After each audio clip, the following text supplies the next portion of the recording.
부러진 목이 보내는 적색 경보. 현대인의 목 건강이 위협받고 있다.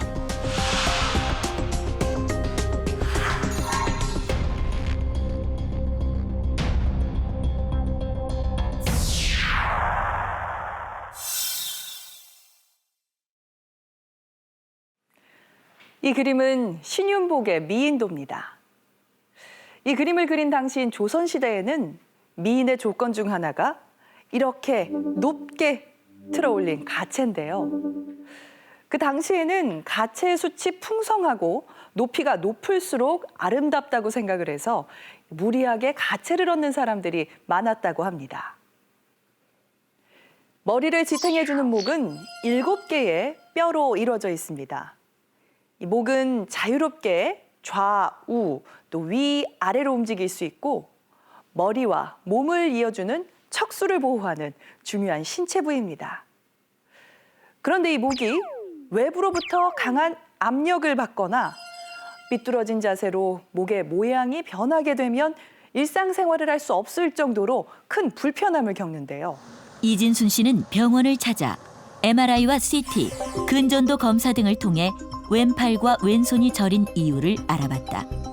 좀 어떠세요, 증상이? 운동할 때는 모르겠는데 가만히 있으면 더 심해요. 더 심해요? 예. 많이 아프실 때는 주무시기도 힘드세요? 제대로 잠을 못 자요. 지금 이 부위인데요. 진단 결과 이진순 씨는 추간판 탈출증이었다.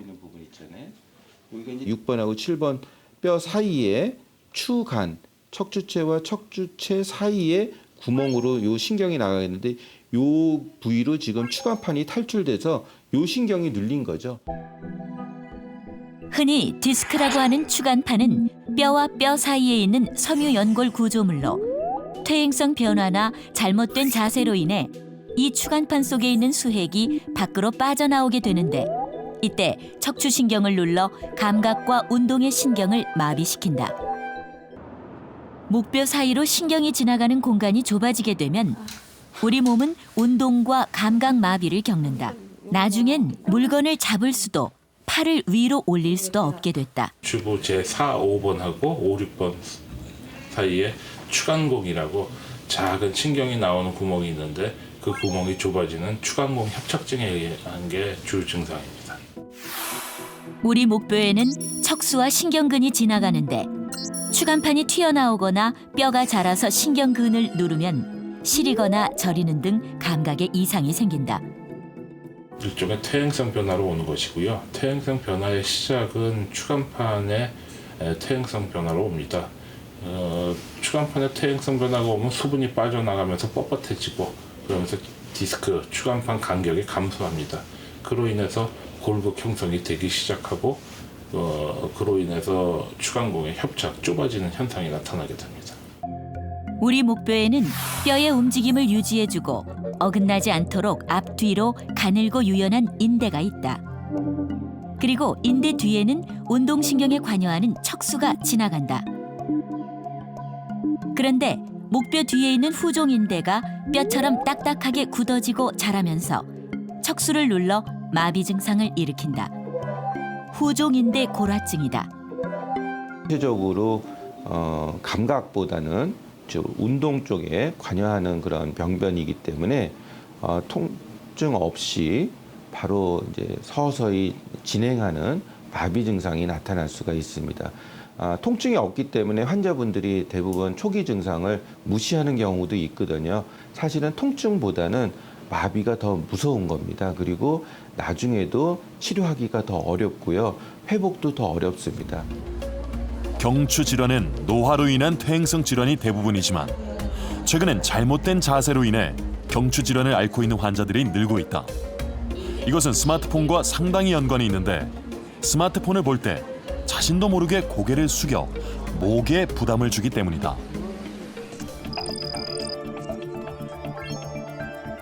지난 2014년 국제외과기술저널에 발표된 논문을 봐도 바른 자세와 목 건강은 밀접한 관련이 있음을 알 수 있다.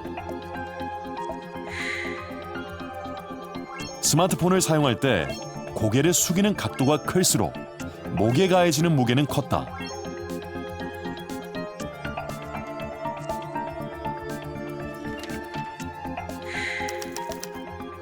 현대 문명이 낳은 질환인 것이다.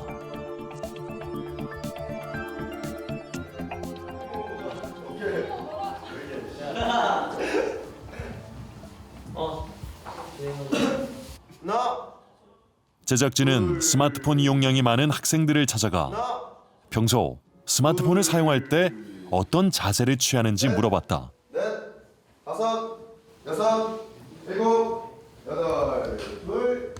학생들이 바른 자세를 지금 잘 취하지 못하고 있어서 지금 몸이 많이 휘어지고 있는 것을 잡아주고 있습니다. 그래서 올바르게 걷는 것, 올바르게 움직이는 것. 바른 자세로가 아니고 조금 이렇게 본다던가 허리를 굽히고 많이 보는 것 같아요. 평소에는 그런 생각을 잘 안 하는 것 같아요. 그냥 아프면 아프구나 이러고서 그냥 목 한 번 돌리고 다시 하고 그냥 그 정도 정도만 하는 것 같아요. 제가 핸드폰을 이렇게 보고 있으면 어느 순간 이렇게 보고 있고 공부를 이렇게 시작하고 있었는데 이렇게 하고 있는 거예요. 근데 이거 인지가 잘 안 되는 것 같아요. 자세가 나쁘다는 게. 그래서 더 아픈 것 같아요. 실제로 스마트폰을 볼 때 우리 목엔 어떤 변화가 생길까? 평소 스마트폰을 자주 사용하는 10대 여학생과 20대 남학생에게 스마트폰을 이용하게 하고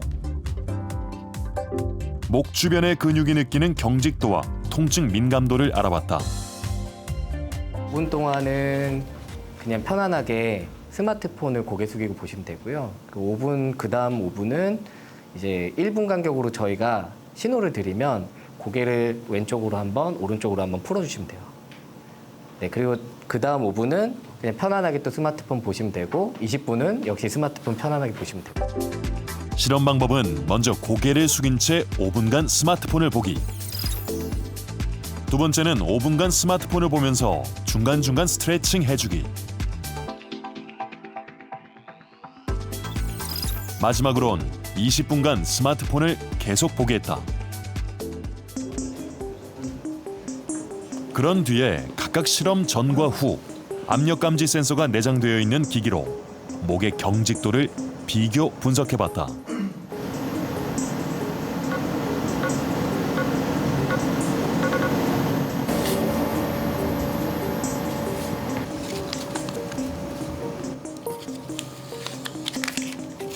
통증 민감도 실험은 목에 열선이 있는 기기를 대고 점차 온도를 높여 얼마나 빨리 근육이 뜨거움을 느끼는지 알아보는 실험이다.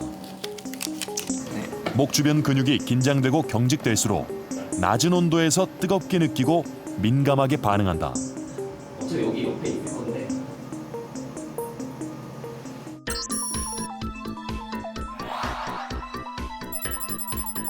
실험 결과 목을 앞으로 떨구는 동작은 목에 큰 부담을 주는 것으로 확인됐다.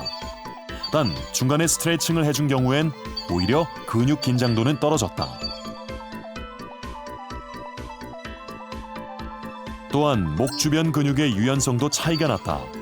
오랜 시간 스마트폰을 볼수록 근육이 뻣뻣하게 굳고 민감도도 올라갔지만 중간중간 스트레칭을 해준 경우에는 별 차이가 없었다.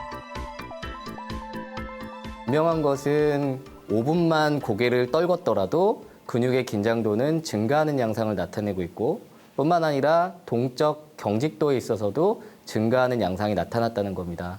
즉 5분으로 하든 20분으로 하든 시간이 길이가 중요한 것이 아니라 고개를 떨구는 행위 자체가 부담을 준다라고 볼 수가 있을 겁니다. 이러한 결과는 실제 우리가 고개를 떨구는 행위를 하더라도 중간중간 목을 풀어주거나 좀 잠깐 스트레칭하는 행위가 통증을 경감하고 긴장을 최소화하는 데 도움을 준다라고 볼 수가 있겠습니다.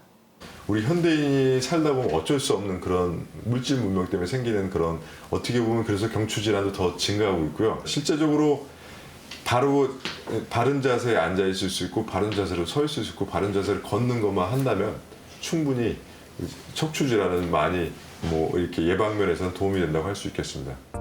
우리나라 속담에 호미로 막을 것을 가래로 막는다라는 말이 있습니다. 이 말은 적은 힘으로도 충분한 일을 처리하지 않다가 나중엔 큰 힘을 들이게 된다는 뜻인데요.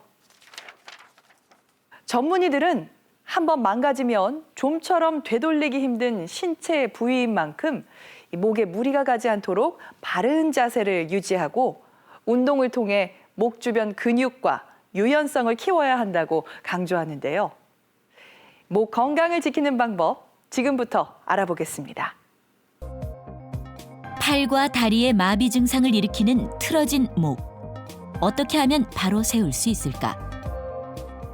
컴퓨터 작업이라든지 요즘에 특히 그 스마트폰 갖고 하루 종일 고개를 이렇게 숙이고 있는 분들, 오늘 책이나 서류 작업 많이 하는 분들도 그런데 그래서 이렇게 귀가 어깨보다 이렇게 많이 앞으로 나와 있습니다. 그렇게 되면 정상적인 커브에서 이제 배열에서 많이 벗어나 있어서 그 목뼈라든지 아니면 목 뒤쪽에 있는 근육들이 그 자세를 유지하기 위해서, 그러니까 머리가 앞으로 많이 떨어지는 걸 방지하기 위해서 계속 뒤쪽에서 당기는 일을 해야 됩니다.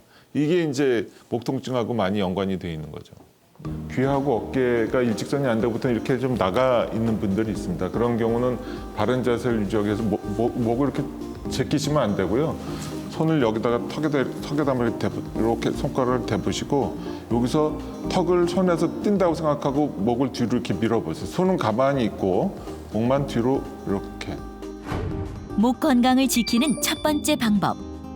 등을 펴고 바로 앉은 뒤 손을 턱에 대고 턱을 뒤로 살짝 밀어놓고 5초간 유지한다. 부정한 요 대흉근 앞쪽 근육도 스트레칭하고 목도 바른 자세를 하려면 뒷목에 깍지를 끼고 이 상태에서 가슴도 펴고 고개도 턱을 뒤로 밀고 이 상태로 한 10초 유지하셨다가 다시 원상태로 가고. 목 건강을 지키는 두 번째 방법.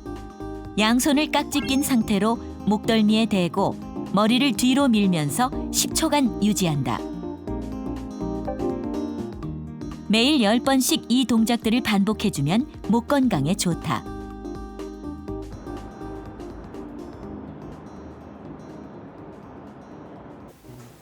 아침 식사를 준비하는 한선희 씨 부부. 숫자 맞춰. 남편은 아내가 일러준 대로 밥을 짓느라 바쁘다. 6번? 응. 오빠 물 봐봐. 된 거 같아. 조금 아니, 조금. 더 보여요? 아니. 됐어? 응. 남편이 아내 대신 주방에 들어선 지는 얼마 안 됐다. 2달 전 한선희 씨가 후종인대 골화증으로 수술받고 나서부터다. 고춧가루. 그다음에 마늘.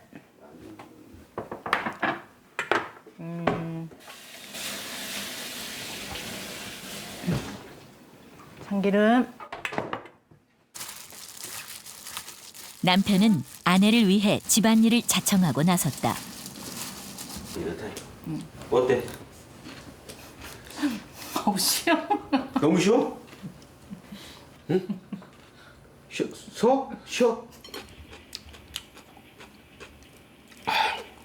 식초가 좀 세게, 약간 센데 괜찮아. 식초 요즘 많이 먹어야 돼.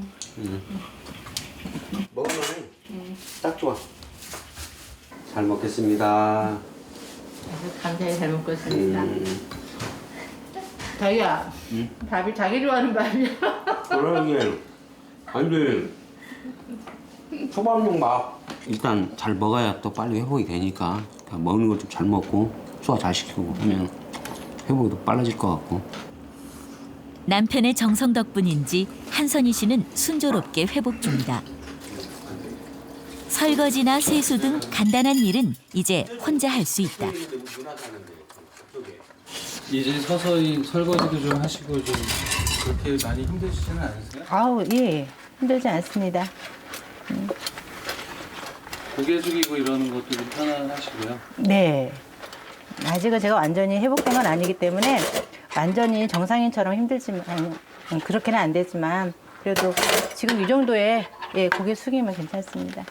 지금의 일상을 되찾을 거라곤 예전엔 생각조차 못했었다. 물론 세 분의 선생님을 만나봤지만 하겠습니다라는 말이 안 나오더라고요. 20여 년도 훨씬 더 됐죠. 전에 그 지방에서 목 수술을 하셨는데 그 수술이 잘못돼가지고 바로 전신마비가 왔다고. 그래서 저는 그거에 대한 트라우마가 굉장히 깊은 사람이라고. 남편의 적극적인 권유에 한선희 씨는 수술을 결심했고 걱정은 기우에 불과했다. 지금 이제 만들어야지. 이거 붙이고. 이 사람이 다시 살아나는 것 같은 느낌을 받았어요. 왜냐면 근데 이제 뭐 한 달, 2달 되니까 차츰 이제 몸이 좀 더 먹는 것도 잘 먹고 걷는 것도 좀 많이 걷고 그러니까 좀 활기차게 되는 것 같아요. 수술에 대한 공포에서도 벗어날 수 있게 됐다. 얘가 이제 좀 살아난다. 물 줬더니 좀 살아난다. 적극적인 치료를 피했다면 결코 얻지 못했을 행복이다. 그 얼었던 그 돼지가 쫙 그 녹는 것 같이 나의 일상생활 어떻게 보면 딱 얼어붙었었잖아요. 그 아픈 병마로 인해 가지고. 근데 그것이 지금 이제 이렇게 봄을 맞이하듯이 하나하나 지금 싹 이렇게 녹고 있잖아요. 그런 느낌. 그러면서 이제 만물이 소생하시듯 저도 이제 다 소생하겠죠. 완전히 회복되겠죠. 환자분의 회복은 의사만이 할 수 있는 것은 아닙니다. 의사는 환자분의 병에 대해서 치료를 해드리는 거고요. 궁극적으로 환자분이 건강한 삶을 살기 위해서는 의사의 치료와 함께 본인의 어떤 의지가 굉장히 중요합니다. 그래서 그런 것들이 같이 조화를 이룰 때 좋은 치료 성적을 얻을 수가 있습니다. 경추질환은 이게 낫는 병이거든요. 이거 평생 갖고 가면서 고통받으실 병은 아닙니다. 그러나 병의 중증도가 얼마나 심하냐는 그거는 정확한 진단을 먼저 받아야 되겠죠. 그래서 그 정확한 진단 하에 치료 방법을 선택을 하는 겁니다. 그러면 그것이 수술적이든 아니면 수술적이 아닌 보존적이든 간에 충분히 회복할 수 있고 삶을 통증에서 벗어나서 자유롭게 살 수 있는 그러한 병들입니다.